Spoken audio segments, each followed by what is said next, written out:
Preview. President Trump is in front of the rhetorical brinkmanship with North Korea, but it's Secretary of State Rex W. Tillerson who has the tough behind-the-scenes role of managing fallout from the administration's first genuine international crisis, sparked by reports that Pyongyang may now have a nuclear bomb small enough to fit on a missile that could hit the U.S. mainland. The standoff is a defining moment for America's top diplomat 6 months into his tenure at Foggy Bottom. Meanwhile, many key leadership posts, including ambassador to South Korea, remain unfilled, fears of budget cuts and reorganizations are high, and questions swirl over how much clout the former ExxonMobil chief has with the president. But Mr. Tillerson, who has been criticized from the left and scrutinized from right over speculation that he is not on message with Mr. Trump, has built a reputation for cool nonchalance under pressure that supporters say is exactly what is needed to provide a foundation of calm behind a president bent on confronting North Korea. However, nobody said it was going to be easy. Take last week. It began with Mr. Tillerson in East Asia privately celebrating how he and U.S. Ambassador to the UN Nikki Haley had pulled off the surprise triumph of getting a unanimous United Nations Security Council to approve a resolution with the most severe sanctions package ever against North Korea. By Tuesday, however, the whole idea of diplomacy with Pyongyang was turned on its head when Mr. Trump made international headlines by vowing to meet any future threats from the regime of Kim Jong-un with fire and fury like the world has never seen. What came next was as good an example as any of Mr. Tillerson's delicate role, State Department watchers say. The Secretary of State backed up his boss by saying the president's strong words were needed because Mr. Kim doesn't seem to understand diplomatic language, but Mr. Tillerson also threaded a diplomatic needle by immediately adding that he didn't believe there was any imminent threat of an attack by Pyongyang and by expressing confidence that diplomacy, with help from China and Russia, can work. The subtle messaging may have worked on the world stage, but Mr. Tillerson quickly found himself in a storm of media scrutiny over whether or not he was breaking ranks with Mr. Trump. James Carafano, a scholar at the Heritage Foundation who advised Mr. Trump's transition team on foreign policy, defended the Secretary of State. He argued that the varied messages were aimed at different audiences, with Mr. Trump speaking to the American people and Mr. Tillerson focusing on the global community and nervous U.S. allies in the region. Writing in the National Interest Journal over the weekend, Mr. Carafano argued that Mr. Tillerson is so focused on behind-the-scenes diplomacy and not on generating headlines that, when he does speak publicly, his words carry unusual weight in the press, reporters and pundits. Mr. Carafano wrote, "Stampede defines some sentence that will allow them to assert that the secretary breaks with the president. Tillerson has little use for overhyped controversy that does not contribute to getting the department's message out or advancing U.S. foreign policy," the analyst said. So he just doesn't engage, slammed by the media. Tillerson hasn't been popular with many inside his department since he asserted months ago that its spending levels were not sustainable and vowed to implement Mr. Trump's call for a 28% cut to U.S. diplomacy and foreign aid spending next year. Lawmakers on Capitol Hill, including a number of top Republicans, seemed more eager to defend the department's budget than did the Secretary of State. Unease about the secretary's plan has grown while more than a dozen top department management positions and ambassadorships remain unfilled. In the absence of hard news on how Mr. Tillerson and his aides plan to overhaul the department, leaks have been common and even the most innocuous policy changes often give a negative spin. The few managers who have been appointed say the reason for the delay is that the secretary wants first to finish a major reorganization of the department aimed at making it run more efficiently and better focusing its operations toward implementing Mr. Trump's America First priorities.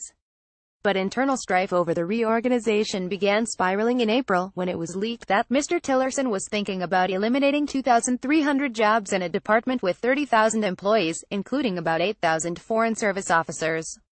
In the months since, there have been biting newspaper critiques and claims of diplomats fleeing Foggy Bottom in anger over cuts and ideological rifts with the administration. An exodus is underway, said a New York Times column in late July. Trump seems determined to hollow out the State Department in a strange act of national self-amputation. Mr. Tillerson has opted against addressing such claims head-on.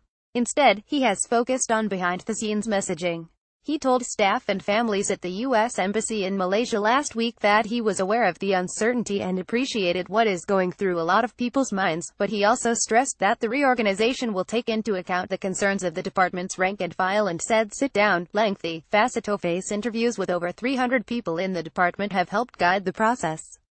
No one knows better what gets in the way of you being effective than you, and that was really what we're wanting to have some understanding of, Mr. Tillerson said. Answers are going to come from all of this. Deputy Secretary of State John J. Sullivan defended Mr. Tillerson last week by telling reporters at Foggy Bottom that negative press coverage fuels a misperception both of the department and what we're doing and the secretary's role in the department. I see those articles, and I try not to pay attention, Mr. Sullivan said.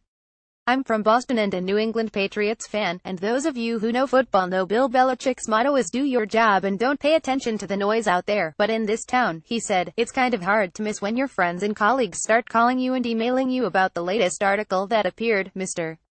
Tillerson and his team also seem indifferent at best to arguing their side of the story, at least in public. Mr. Tillerson's first foreign trips have included far fewer briefing opportunities than those of his predecessors, and the daily State Department press briefing, a tradition dating back to the 1950s, has gone by the wayside. While some briefings have resumed, acrimony remains among the press corps covering Foggy Bottom over the Secretary's restrictions on media access. What remains to be seen is whether the Tillerson-Sullivan message will help diffuse criticism in the media, where Mr. Tillerson is often portrayed as a lackey carrying out Mr. Trump's orders while having his own legitimacy undercut by the president.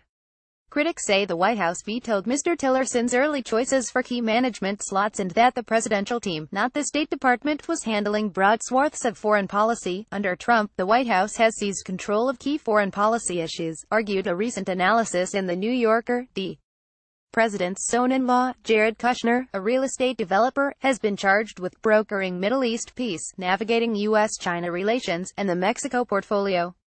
Washington scuttlebutt is consumed with tales of how Trump has stymied his own Secretary of State. On the same page, there is also some evidence that Mr. Tillerson and Mr. Trump are not always on the same page.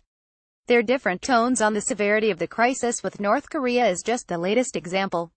While some analysts say the two are tacitly engaged in a kind of good cop bad cop routine to bolster Mr. Trump's overall negotiating leverage, Mr. Tillerson opposed the decision to withdraw from the Paris Climate Accord and is said to be a leading voice against Mr. Trump's clear desire to scuttle the Iran nuclear deal.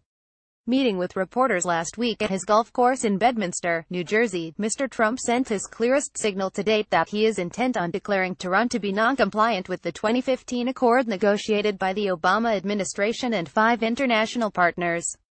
He insisted that Iran was violating the terms and the spirit of the deal. But Mr. Tillerson, acknowledging he and Mr. Trump differ on the issue, has argued that such a move would have momentous negative consequences with U.S. allies party to the deal and that the U.S. would have more leverage to pressure Iran if it stays in the agreement. On a separate front, Mr. Trump and Mr. Tillerson worked at cross purposes in June when, just after Mr. Trump delivered his highly anticipated speech in Saudi Arabia reasserting U.S. leadership in the Middle East, a vicious spat between Qatar and its Gulf Arab neighbors broke into the open.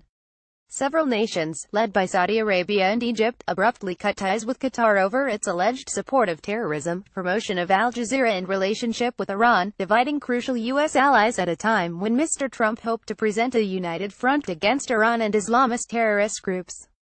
Mr. Trump quickly jumped into the fray on Twitter, seeming to side with the Saudis in their contention that Qatar, home to one of the critical U.S. military bases in the region, was supporting terrorist groups.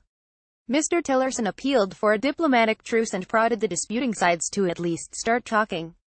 He also helped secure amendments to Qatar's anti-terrorism laws. But the crisis remains at a boiling point, and some regional analysts say it is not helped by the appearance that Mr. Trump is behind the Saudite bloc and Mr. Tillerson supports Qatar, where he once had deep relationships as CEO of ExxonMobil Corp. The whispers about Mr. Tillerson's long-term plans. There was briefly talk of a possible Brexit this summer when the secretary's frustration was said to be mounting, show no signs of subsiding. The president and the nation's top diplomat were again forced to deny there was daylight between them as recently as Friday, when Mr. Trump mixed more hawkish rhetoric with an assurance that he and Mr. Tillerson were totally on the same page when it comes to Pyongyang. Mr. Tillerson, standing at the president's side, said sometimes it takes a combined message if we're going to get effective movement out of the regime in North Korea. Dan Boylan contributed to this report.